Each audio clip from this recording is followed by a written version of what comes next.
boys and girls. I miss you, but I'm excited to be back with our next book, The Dragons of Blueland. And look at Marv's here to join us.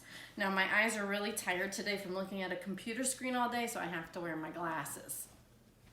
Here we go.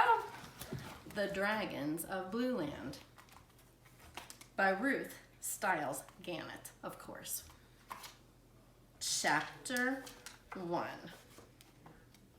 What went before? So I have a feeling this is going to tell us a little bit about what happened in our last two books, and then it will move into our next chapter. Once, a baby dragon flew away from home to ride on a cloud. Oh, we didn't know that part.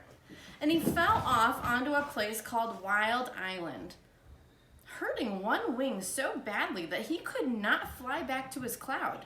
The fierce wild animals of Wild Island tied him to a rope, and when his wing got well, they made him fly them back and forth across a muddy river. So we did know that part.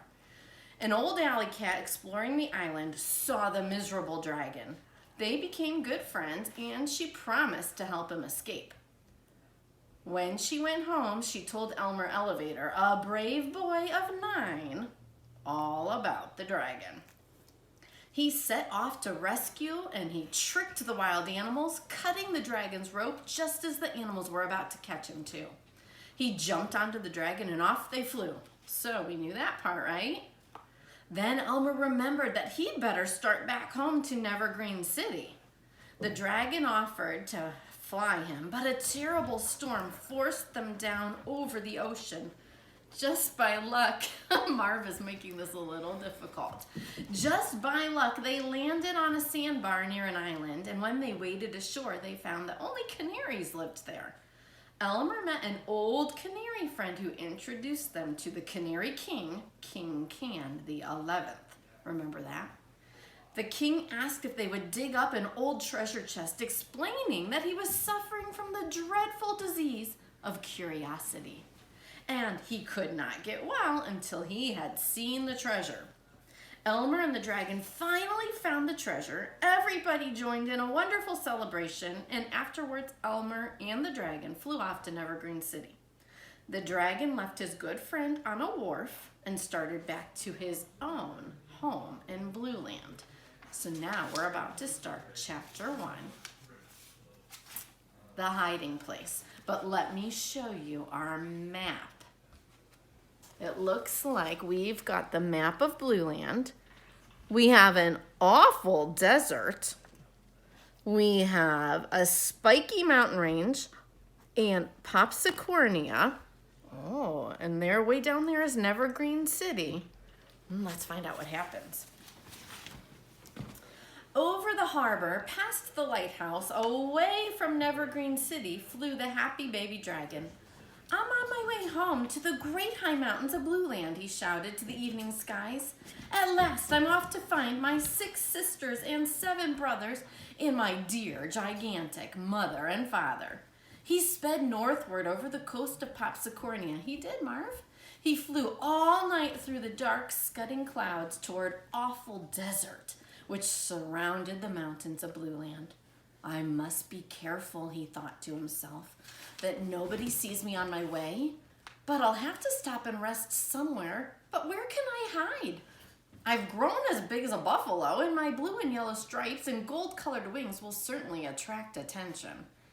The darkness faded into morning, and looking down, he saw green meadows, fields of corn and potatoes, a road wandering past barns and houses, and a brook zigzagging back and forth across the road.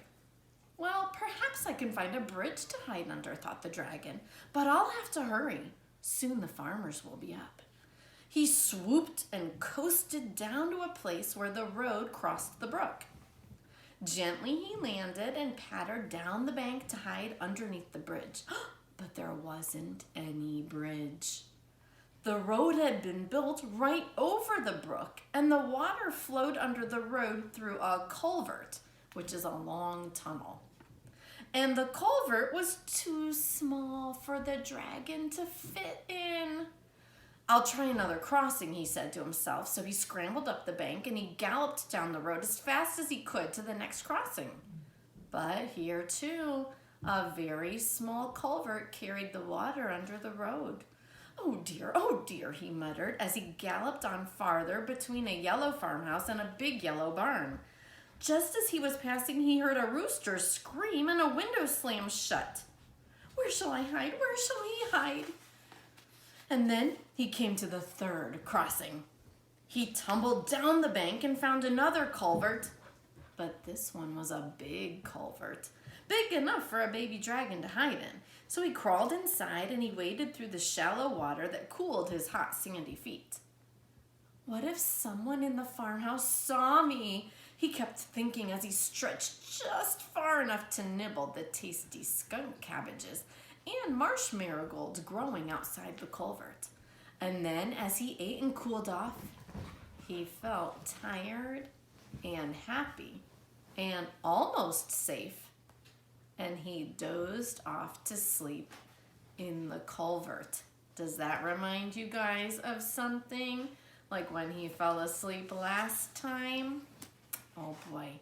So we don't know if anyone in the farmhouse saw him or not. So you need to come back tomorrow for chapter 2, Mr. and Mrs. Wagon Wheel. Oh my goodness. So come back tomorrow. Have a great rest of your day. See ya.